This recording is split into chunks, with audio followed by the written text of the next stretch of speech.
Like I said, I can't discuss that. It's part of the investigation, but as soon as we can release that information, we will. Bryan Kohberger.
Welcome back to another episode of Grizzly True Crime. My name is Gisela K, and today I just want to dive into these articles that are coming out pretty much by the hour about Bryan Kohberger, because of course now former classmates are speaking up, a brewery is speaking up in Pennsylvania, and there's a whole lot that we're learning now, which is always, I know this is true crime, and it's not like, you know what I mean when I say it's my favorite part, is learning about the killer. Like, what are we dealing with?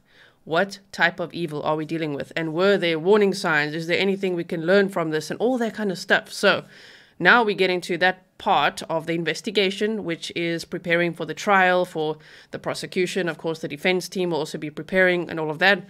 But then a lot of information is going to come out. We're going to learn so much about this guy. So I want to keep you posted on that. So let's get into this. They say, Bryan Kohberger, accused of brutally murdering 4 University of Idaho students, allegedly frightened women staffers at a Pennsylvania brewery near his hometown, according to a report. Kohberger was arrested at his parents' home in Albrightsville in Monroe County, Pennsylvania, early Friday, more than 2,500 miles from where the students were found stabbed to death in Moscow, Idaho. So this guy, like, literally went back to Mama's house to hide out there, thinking he'll never be caught. Oh man, with the white Elantra. Several months ago, Kohberger visited the Seven Sirens Brewing Company several times, harassing the woman who worked there. Owner Jordan Cyrilnek, 34, told NBC News. Kohberger, who usually sat alone at the bar, observing and watching, stood out for his interactions with employees and patrons, Cyrilnek said. The brewery, which scans everyone's IDs, has a system in which staff members can add notes or comments about a patron that will pop up on a screen whenever the ID is scanned again. Staff put in there, "Hey, this guy makes creepy comments. Keep an eye on him. He'll have 2 or 3 beers and then just get a little too comfortable," he said. Kind of reminds me of Jeffrey Dahmer a little bit. Sorry to keep comparing with serial killers, but in my personal opinion, this guy really was a budding serial killer. I mean, he just fits that profile, and I mean, the brutality of what he did is unbelievable. So he was just hanging out there alone at the bar, socially awkward, as other classmates have said, and making people so uncomfortable that they put it in the system. Kohberger would ask women, staff or customers, who they were at the brewery with and where they lived. I mean, wow, those opening lines are, "Where do you live?" If the women weren't interested, he would get upset with them a little bit. In one instance, Cyrilnek recalled he called an employee a bitch when she declined to answer his question. Again, this guy reminds me so much of American Psycho. You fucking ugly bitch. I just feel like, I just have a hunch that that movie had a profound effect on his mind. We're yet to see. And being a criminal justice student, I mean, busy with his PhD, I am not going to doubt for a second that this guy's mentors included the likes of Ted Bundy, John Wayne Gacy, and all of that. As I speculate, and it's my personal opinion, as you know, I wrote a book about Gacy and Ted Bundy and Dahmer and Eileen Wuornos, and then I came over to YouTube. And this keeps me busy full-time now. So I'm not writing books anymore as much as I'd love to have the time to do both. I'm doing YouTube absolutely full-time now, right? But the thing is, John Wayne Gacy, when he was arrested, the first thing he said was, "Did you arrest the others?" And this guy, that's also what he said. Now, Detective Ken Maines from Unsolved No More made a very good point. He said when he heard that Bryan had said that, it unsettled him because it made him feel like, wait, are there more? Could there be an accomplice? Could there be others? But he also said it could be as simple as, has my mother been arrested because he used her car? Has my dad been arrested? Apparently the dad flew out there and drove back home with him or something. I still got to deep dive that little fact over there. There's a lot. There's actually a lot going on that you guys are sending me that I'm looking into, like the call. You remember that channel Sweetie Pie Low, and you guys sent me all of that, and it was someone close to a relative in law enforcement, and I'm like, I don't know if I believe that because it sounded so creepy, right? Well, if that really is Bryan that called in, that is so scary, and that call is scary. So I'm still looking into it to see if it could be him. I mean, but if it is, wow. And if it's him that made those Reddit posts and everything too. Anyway, moving on. Cyril next said he was forced to confront Kohberger during his final visit to the brewery. I went up to him and I said, "Hey Bryan, welcome back. We appreciate you coming back. I just wanted to talk to you real quick and make sure that you're going to be respectful this time and we're not going to have any issues." Cyril next said he told the alleged murderer, who was stunned. He was shocked that I was saying that, and he said, "I don't know what you're talking about. You totally have me confused." Kohberger stayed for just one beer, and then he never returned, Cyril next said. The interactions happened months ago. At the time, Kohberger likely was a student at the nearby DeSales University, where he graduated in 2022. Shocked former classmates remembered the accused killer as being an intelligent student in high school, but was bullied often and could, in turn, be a bully to others himself. They said he struggled with heroin addiction and weight loss. It was bad. Kohberger's former high school classmate, Sarah Healy, told Fox News Digital on Friday. There was definitely something off about him. Like, we couldn't tell exactly what it was. I remember one time when I was walking in the hallway and he stopped me and was like, "Do you want to hang out?" I say it like that because he probably said it like that, like, "Do you want to hang out?" She's probably like, "What?" But Bryan was bullied a lot, and I never got a chance to say something to defend him because he would always run away, she added. Despite always performing well in school, she said he was often rejected and bullied by girls that she believes he may have internalized, leading him to lash out and commit such a heinous, violent crime. Yeah, I think she's spot on there. Another friend said that Kohberger suddenly changed in his senior year of high school when he lost a significant amount of weight. He always wanted to fight somebody. He was bullying people. We started cutting him off from our friend group because he was 100% a different person.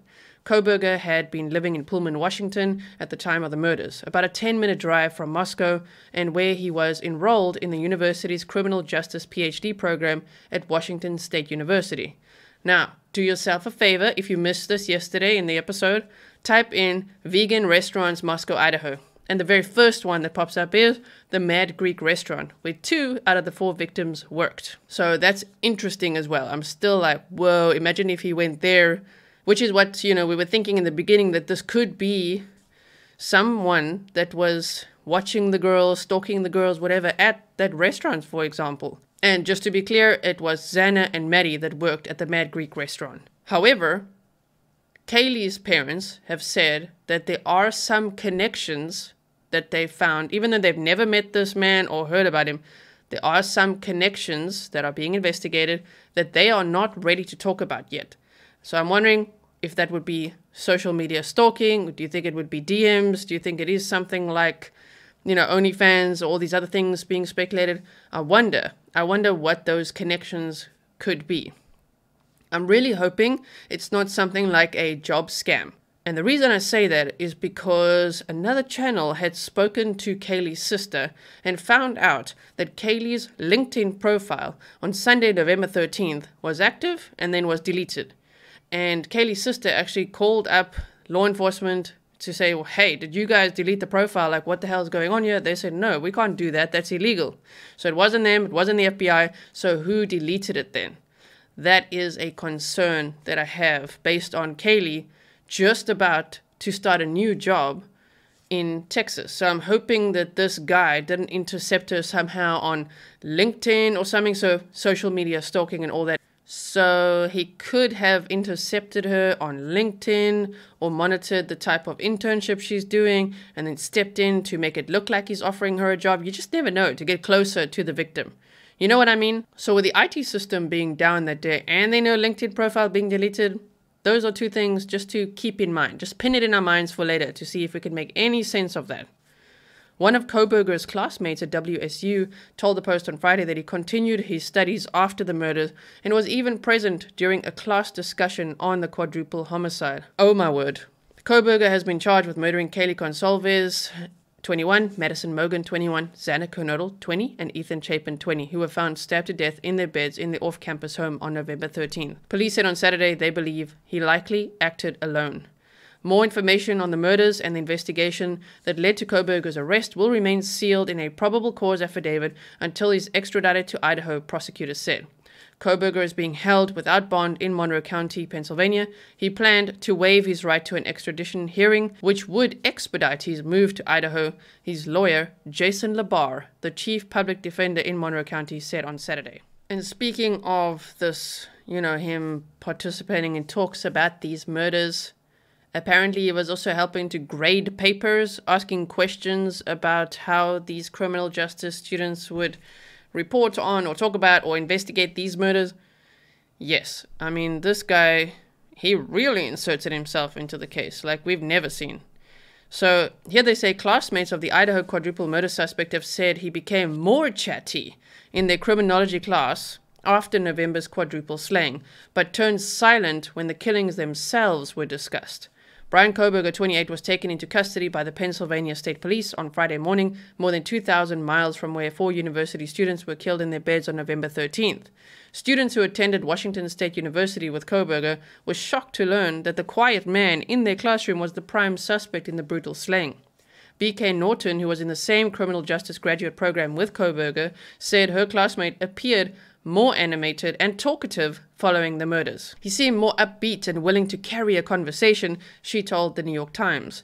But Norton noted all his enthusiasm would go away and he would become quiet and deadpan when the class would discuss the Idaho murder case. I don't believe he had any reaction, Norton told the New York Post, saying it was odd because everyone else was glued to the case and speculated on the lack of public information. We had quite a long conversation in class about it too. I don't believe I remember him commenting about it at all. Well, of course not. He's observing. The killer's in the room. How scary is that to think about? Wow. That class must really be shocked. Norton told the New York papers that her class was in shock over Kohberger's arrest, describing him as a smart and quiet student with an interest in forensic psychology. Norton, however, added that Kohberger did keep a distance from his classmates due to anti-LGBTQ comments he allegedly made in class. He sort of creeped people out because he stared and didn't talk much. But when he did, it was very intelligent and he needed everyone to know that he was smart, Norton told the Times. Another student who spoke with the Times, as long as they stayed anonymous, backed up Norton's claim and said Kohberger didn't have many friends at the school because of the alleged offensive remarks. Ben Roberts, a classmate of Kohberger and Norton, echoed the suspect's usual quiet nature in class, but said his demeanor changed after the killings. He was starting to show up really tired. Yes, okay, Roberts told the Seattle Times. He'd always have a cup of coffee in his hand, and he kind of looked like he was riding the knife edge between worn out and completely exhausted. That is something that criminal profiler John Kelly had said would happen. That he would be totally, probably paranoid, going over every detail. Where did I slip up? What happened? What DNA did I leave behind? And all of that, and just observing as all this is unfolding before his very eyes. Casey Arntz, 29, an old friend of Kohberger, recently took to TikTok to describe the details of his life. She told how the last time she'd spoken with him was 5 years ago when they ran into one another at a wedding when he appeared well after allegedly using drugs during high school. Back in 2017, when I spoke to him, he was clean, Casey said. He was doing security detail at a school, I believe, but he seemed like he was better. Obviously, that wasn't true. Reports show that while working at his alma mater in the Pleasant Valley School District in 2018, Kohberger earned praises for saving another security officer's life when the officer was having an asthma attack. So we went over those two things in the second last video that I posted, so just check the Idaho playlist so you can see those videos and what they're referencing here as well. Casey's brother, Thomas, described Kohberger as a bully who would happily note his friend's flaws and insecurities in order to distract from his own weight struggles. He did that to me all the time, Thomas told the Daily Beast. He would go after my intelligence. He would basically insinuate that I'm kind of slow-witted and that I'm forgetful and that I lack the intelligence to be his friend. Hello, narcissism. I want no one to escape. But even after admitting this, there is no catharsis. My punishment continues to elude me, and I gain no deeper knowledge of myself. No new knowledge can be extracted from my telling. This confession has meant nothing. Prior to attending Washington State University, Kohberger was a student at DeSales University, where he learned all about forensic psychology from famed criminologist Katherine Ramsland. Ramsland has written extensively about the psychology behind murders and how investigators hunt them down, including how to catch a killer and the mind of a murderer. Classmates at DeSales said Kohberger took the course Psychology of Death Investigators, named after one of Ramsland's books, and had completed a research project asking ex-cons to map out how they committed their crimes. We also looked at that yesterday. In a now deleted Reddit post about the project, students had wanted to understand how emotions and psychological traits influence decision-making when committing a crime. Kohberger and his project partners had asked the former criminals questions about how they targeted their victims, how they prepared for the crime, their travel details, and how the crime played out. So as we went over yesterday, DNA of his was found at the scene. We don't know exactly what that is yet. Did he cut his hands while murdering 4 people with a knife? Very likely. Or, was the other DNA? We are yet to see. It could also be touch DNA or the victims that had defense wounds. There could be his DNA under their fingernails and things like that, which is also quite common in these cases. So we are yet to see. And we also learned that he had no prior arrests according to public records. But as John Kelly and Frank Adamson said yesterday, he could have a juvenile record that may have been expunged. That we don't know yet, which is interesting because to think that at 28 years old, this guy did this with no other sign of offenses is interesting. However, in my personal opinion, this guy really fantasized about committing the perfect murder. I really do think he's what one may call a fantasy killer. And as we know, he was kept under surveillance and the FBI watched him for 4 days while investigators from the Moscow Police and Idaho State Police worked to get an arrest warrant. Moscow Chief of Police James Frye refused to rule out that the killer had an accomplice, adding, "We have an individual in custody who committed these horrible crimes." They did later say that they do believe he acted alone. So we're still yet to see, and that could change. But let me know what you think in the comments below. In my personal opinion, which you guys know I don't often share my personal opinion. I mostly just report on the facts and say who's who in the case and what's really happening. But in my personal opinion, this guy acted alone. I really think he was like, I am going to commit the perfect murder. And chose the house, the targets, and everything. He was probably stalking or obsessed with at least one of the victims. But this guy is like American Psycho 2.0, 2022. Wow. Good luck to him in prison. Enjoy all those studies there. You'll be studying criminals for the rest of your life, bro. You see, there's so much information coming out about this guy. I mean, I want to make this a short video, but here we are still. They say former Pennsylvania classmates of Idaho murder suspect Bryan Christopher Kohberger said he was an intellectual who was very interested in the way the mind works, but bullied for being overweight and socially awkward. In his home state, he was known as a genius who was socially awkward and had a tough time picking up on social cues, a couple of his former classmates told Fox News Digital. Sarah Healy, who went to Pleasant Valley High School with Kohberger, said he was shy and kept to himself and a small group of friends, but some of their classmates, especially girls, mocked Kohberger and threw things at him, which is horrible, and we can empathize with him in that moment. But see, the moment that anyone who goes through trauma or is bullied and all of that decides to become a killer and harm others, that's where we draw the line on the empathy. Here she says, it was just weird, but Bryan was bullied a lot and I never got a chance to say something to defend him because he would always run away. Healy said she heard other girls tell Kohberger in their high school to go away, creep, or I don't want to hang out with you. I honestly think that's what led up to this because he didn't get the proper help and it was mainly females that bullied him. I honestly think that's what led up to this because he didn't get the proper help and it was mainly females that bullied him. Now, a lot of people are throwing shade at his family and saying they should have known, but they say that with every single killer, and it's really unfair to say to the families. How the hell are they supposed to know, even if they work in mental health? And you don't know if the sister went into passionately working in mental health inspired by maybe the struggles that her brother was having. You know, he obviously bottled up a lot of his pain, a lot of his rage. No one can predict it would end in this, otherwise already in the brewery days he would be in cuffs, you know what I mean, if society worked that way. There were warning signs, but not that showed this person would do this. Despite the bullying, she said Kohberger's grades were always good and he was very into his books. That continued at Pennsylvania's Northampton Community College, according to one of Kohberger's friends, who requested to remain anonymous because of a job.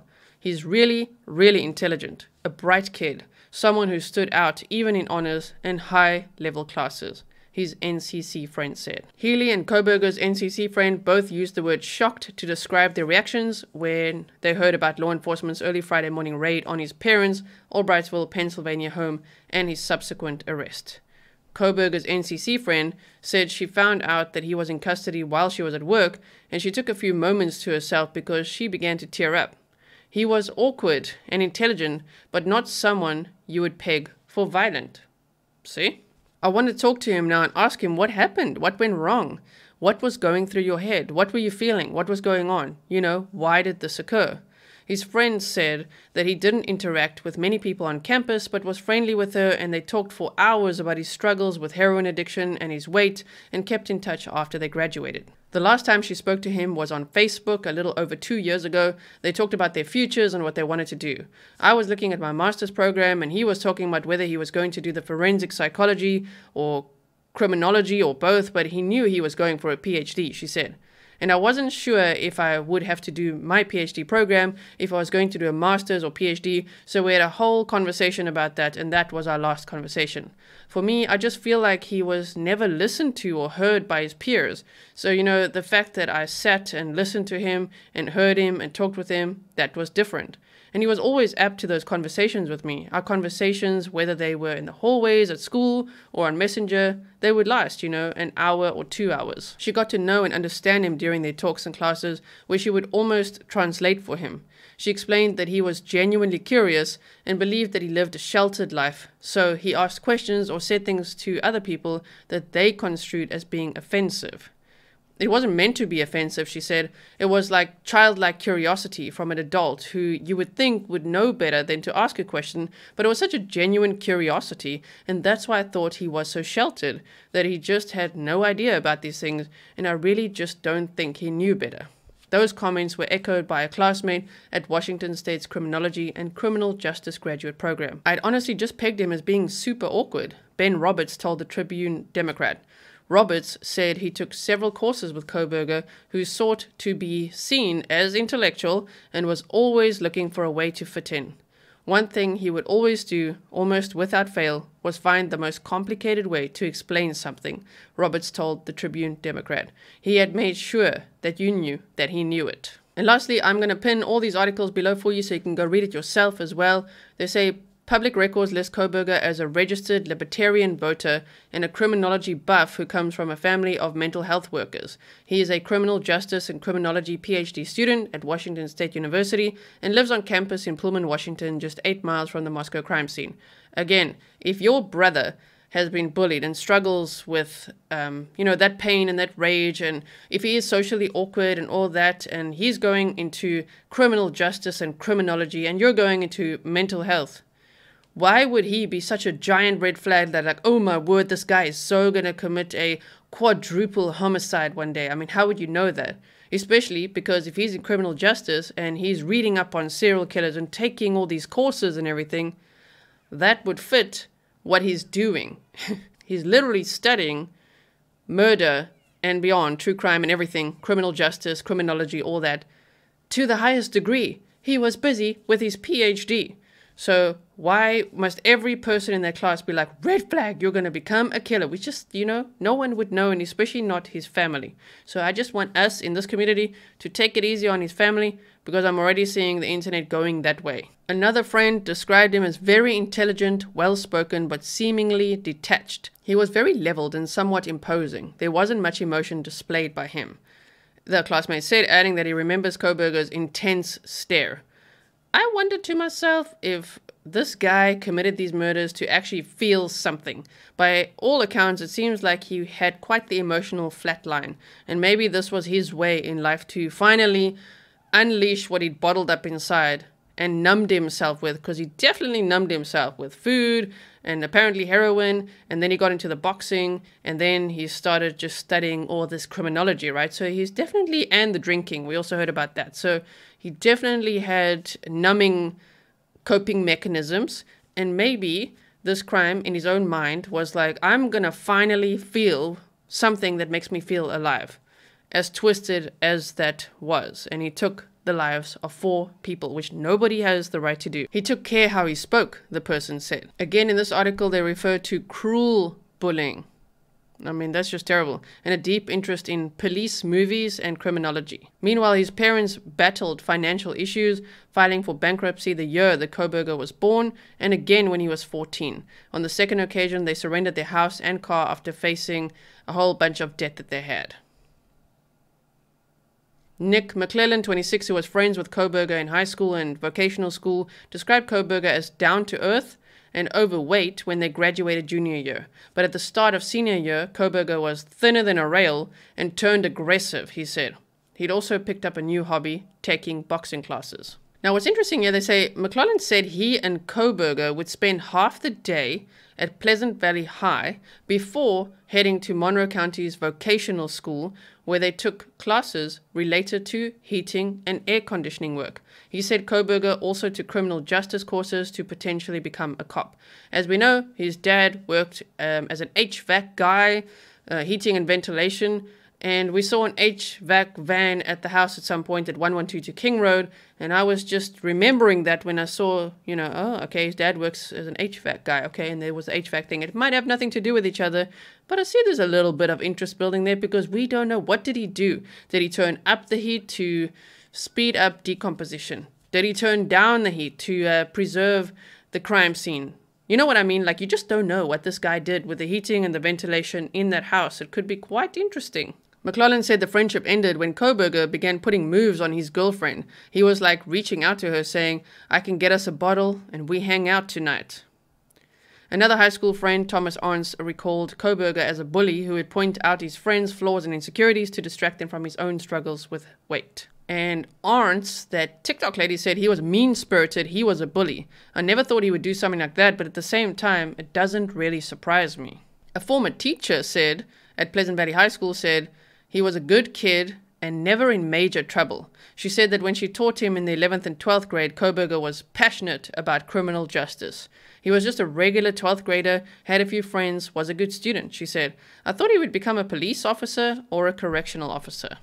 He liked to watch movies about police and asked me the next day if I'd seen it. It was more than a hobby for him. He was always asking questions, she said. She said she's feeling sick over Kohberger's alleged crimes and wonders if she could have done more for him or said something different to prevent him from traveling down a dark path. He liked school. He got good grades, did well at Votech, had friends, and a plan to go to school for criminal justice, she said. He had his life in order. Another high school classmate who asked not to be named said of Kohberger, I remember he was very quiet and shy. A lot of people made fun of him. I don't know if it was because he was quiet and shy or how heavy he was, but you could tell he was a smart, organized student, like all A's and really to the point. The Latah County prosecutor, Bill Thompson, has said, this is not the end of the investigation. In fact, this is a new beginning. And we've seen this in so many cases, like the Delphi case, for example, this case now. Now it's the next phase of the investigation, which is getting everything ready for the trial, for a conviction. And they did say all along, we don't just want an arrest, we want a conviction. Kohberger will be represented by a public defender and is being held without bail in Pennsylvania, Thompson said.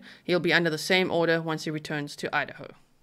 So that's it from me for now. I just wanted to bring you that bit of information, which is actually not a bit. It's actually a lot of information coming out about him. I have no doubt that more will come out about him. Yes, I'm looking into those Reddit posts, which were allegedly him, talking like from an insider's view of how the crimes happened. It was very graphic and very detailed. There's also that anonymous 4chan post, very graphic, very detailed. And then this phone call that was made. Very, very scary to think about. If that's him, like just hearing the voice and the way the person was describing things with like inside information, which yeah, if you're the killer and you're making calls to YouTubers, you're gonna have inside information, and it's amazing then that he wanted to share it, if it is him. So that's it from me. I hope you stay safe. One safety tip I would like to offer is to not have your location turned on your phone. And that's an important lesson for teenagers, for young adults, for everyone really. Because that's really, if you think of Snapchat, Tinder, Instagram, TikTok, those types of things, or even Google Maps, of course, if you're navigating around like I need to sometimes with that map, yes, your location will be on. But if you logged into apps at the same time, sometimes those apps, if your location notifications are on, if you allow it permission, that's very dangerous, because then literally someone could track your every move using those apps. So just keep that in mind. Maybe pass that along to your kids. I think that would be my #1 safety tip here. Not that we know that he was doing that, but I would actually have no doubt that he was definitely watching one or all of them on social media and tracking their movements. Thank you so much for watching. Welcome to all the new subscribers. I hope that you enjoyed here at Grizzly True Crime. We have a wonderful, very passionate, fierce, determined community, and I will see you in the next one. If you haven't yet subscribed, now would be the time to do so. Subscribe, hit the bell, and if you wouldn't mind liking the video and sharing the video, that would be very helpful. Please share it with hashtag Grizzly True Crime included. In this case, the Idaho 4 is still the one that's really people are using online. I know people don't like it when they say Idaho 4, but that is how it's being categorized online. Idaho with a number 4, or you can say Idaho students, Idaho case, or Idaho homicides. Thank you so much, and I will see you in the next one. Stay safe.